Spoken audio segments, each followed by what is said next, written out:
Olá pessoal, tudo bem?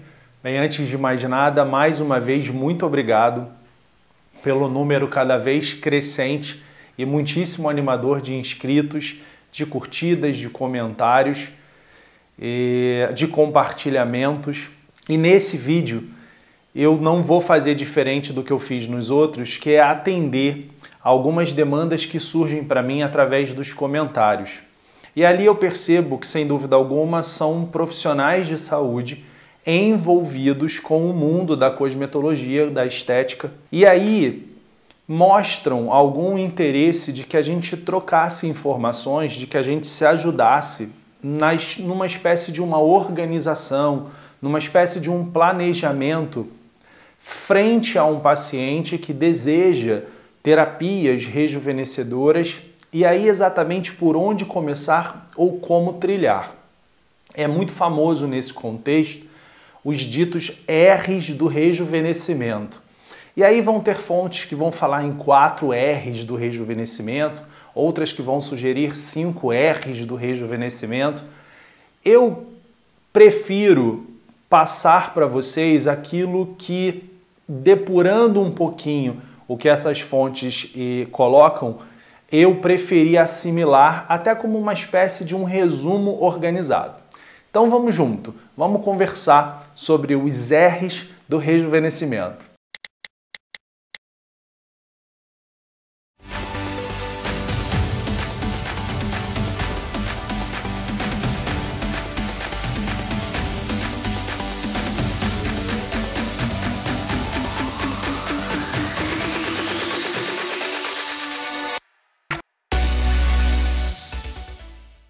Bem, de todos os R's do rejuvenescimento, sem dúvida alguma, e aí eu quase que diria que isso para mim é uma verdade absoluta, o primeiro se referiria ao relax, ou como alguns também chamam, ao refresh. E aí um parênteses, esses R's quase sempre são apresentados em inglês e a gente vai tendo o cuidado de, obviamente, traduzi-los para quem não domina a língua.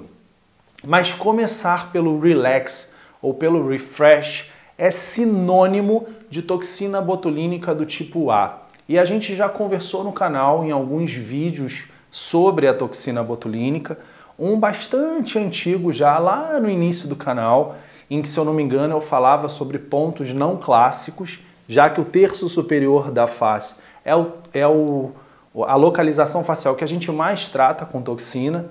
Mas agora, mais recentemente, uma sériezinha de 2 vídeos em que eu falo sobre todas as variáveis que permeiam a toxina botulínica do tipo A, no intuito da gente entender um pouco melhor variáveis que determinariam a sua duração. Então é um vídeo com um conteúdo que eu considero bastante relevante.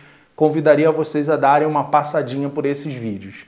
Mas a toxina tem, como todos nós sabemos, o objetivo maior de refrescar, de relaxar o que a mímica, o que a contração, o que a expressão facial, repetidas vezes, com muita força, não tão modulada, não tão organizada, digamos assim, produziria, em termos de vincados na pele, um aspecto um pouco mais envelhecido pela tristeza em alguns indivíduos, e acreditem, alguns indivíduos têm um aspecto um pouco mais triste ao envelhecerem, ou um aspecto de cansaço. Por isso a gente fala nesse relax, nesse refresh, da toxina ser capaz de nos rejuvenescer, nos dando um ar mais descansado. O segundo R seria o refill, de reposicionamento do volume. Então nele a gente vai focar nos contornos e nos volumes que, na medida em que todos nós envelhecemos, nós tendemos a perder.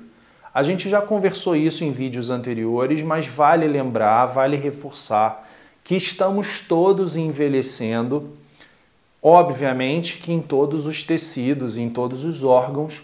Então, em relação à face, a gente teria que sempre lembrar de variáveis, de fatores intrínsecos e extrínsecos que estão atuando desde o osso, passando por musculatura, fáscias, SMAS, coxins gordurosos profundos, coxins gordurosos mais superficiais, todas as camadas da pele, hipoderme, derme, epiderme. E por isso a gente cada vez mais defender a ideia de terapias combinadas nesse nosso approach, nessa nossa abordagem. No que diz respeito ao refill, a gente reposicionaria volumes perdidos.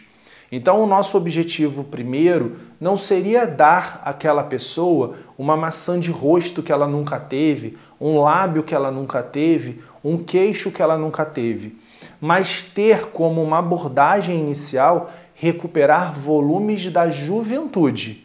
E aí sim, no momento futuro, no momento posterior, ou concomitantemente, e isto estando bem conversado com o paciente, aproveitar o momento do procedimento para, além de repor o que ele tinha de volume na juventude, também corrigir concavidades e convexidades, caso vocês dois, profissional e paciente, entendam que algumas correções são necessárias naquela face, no intuito de se alcançar maiores e melhores resultados no tocante ao preenchimento global da face, à harmonia da face. Não menos importante, nesse grupo eu também incluiria os bioestimuladores de colágeno, o ácido polialilático e a hidroxiapatita de cálcio, que a gente também tem vídeos específicos falando sobre. Não porque eles exatamente sejam volumizadores, mas porque ao bioestimularem o colágeno e ao conferirem a essa face mais firmeza, mais sustentação, é como se a gente também estivesse reposicionando a médio e longos prazos, já que a gente fala em torno de 25 meses de resultado sustentado, essas formas, esses volumes. Terceiro R importante seria o redrape, que seria uma espécie de um reposicionamento mais global de todos os tecidos da face. E aí a gente deveria lembrar, e conversamos especificamente sobre isso, numa série de 2 vídeos importantes sobre flacidez cutânea, em que a gente apresenta todas as variáveis que respondem pela flacidez e todas as possibilidades terapêuticas, pelo menos até então, até o momento daquele vídeo, destinados à correção, à atenuação desse inestetismo que é a flacidez tissular. Mas o redrape agora se direcionaria a esse inestetismo, a ptose, a queda, ao reposicionar os tecidos no sentido de colocar lá em cima o que está querendo ficar aqui embaixo. É mais ou menos isso em bom português. Nesse contexto, lembrar de uma infinidade de tratamentos, mas que eles poderiam passar desde tratamentos mais conservadores, nada invasivos, como a radiofrequência ou a criofrequência, que é uma variável da rádio. Tem vídeo específico sobre isso e esse vídeo dá pano para manga até hoje, mas acho que vocês, espero que vocês entendam de uma vez por todas o protocolo que tem lá, se aquela plataforma for utilizada para gordura ou se aquela plataforma for utilizada para flacidez. E depois deles, procedimentos um pouco mais eficazes, eficientes, como ultrassom microfocado, tem vídeo específico sobre ele também. Eu particularmente acho ele interessantíssimo pelo fato dos pontos de coagulação abordarem estratos mais profundos, chegando aos MAS, e aí isso é melhor explicado lá no vídeo, até, se o indivíduo precisar, procedimentos minimamente invasivos que são feitos com toda a segurança em consultório, como os famosos fios de sustentação. Eu, particularmente, acredito, confio mais, ou pelo menos coloco na balança do procedimento com carinha mais cirúrgica que ele é, para ao invés de passar um fio, desculpa o português, mas um pouco mais bobo, passar um fio que seja de fato um pouco mais relevante, tanto fisicamente quanto quimicamente. E aí eu acredito muito nos fios de sustentação com cones, chamados de sutura silhuete. A gente também tem um vídeo específico sobre isso. Por último, e não menos importante, o R de Resurface. Então a gente cuidaria agora do que está aqui fora, né, da minha superfície. Eu tentaria refazer essa minha superfície. Pequenas manchas, cicatrizes superficiais, pequenos vincadinhos. E aí, para tudo isso, a gente teria um arsenal também bastante grande, peelings químicos, lasers fracionados. Eu particularmente gosto muito disso.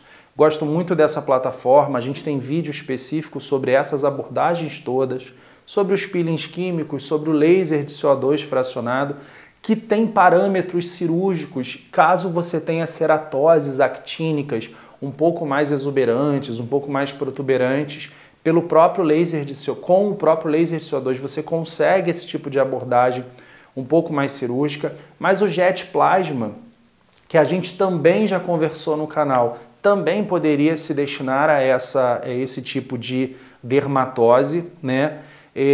Mas, nesse caso do rejuvenescimento, trabalhar a superfície como um todo. A luz intensa pulsada também entra como uma possibilidade aí. E aí há autores que colocam como um outro R, o R de remove, que seria remover imperfeições. Eu particularmente acho redundante. Eu não consigo compreender que você, na hora do resurface, não esteja preocupado com remover imperfeições. Então eu meio que descartaria esse remove ou entenderia ele como fazendo parte desse resurface. E quando a gente estuda peelings, inclusive, bons autores falam às vezes na necessidade da remoção cirúrgica de pequenas lesões, seguida, obviamente, do período de recuperação pertinente para tal procedimento, para aí sim se iniciar as abordagens provavelmente seriadas com base nos peelings químicos. Então, reforçando, eu acho que quando a gente fecha com 4 R's, a gente se planeja bem, a gente conversa melhor com o nosso paciente, ele entende bem a ideia de que são muitas as variáveis atuando sobre muitas das suas camadas corporais e por isso, num primeiro momento, parecerem ser muitos os tratamentos. Mas uma vez organizados e planejados e feitos sem pressa, sem ansiedade, a ideia, eu brinco sempre, não é ficar bonito esse mês para ficar feio mês que vem. A ideia é a gente estar belo sempre, a gente está tentando algum grau de rejuvenescimento sempre. Então, parcimônia, disciplina, planejamento, regularidade nesses 4 R's do rejuvenescimento. Relax, refill, redrape, resurface. É isso, pessoal. Beijo e até a próxima.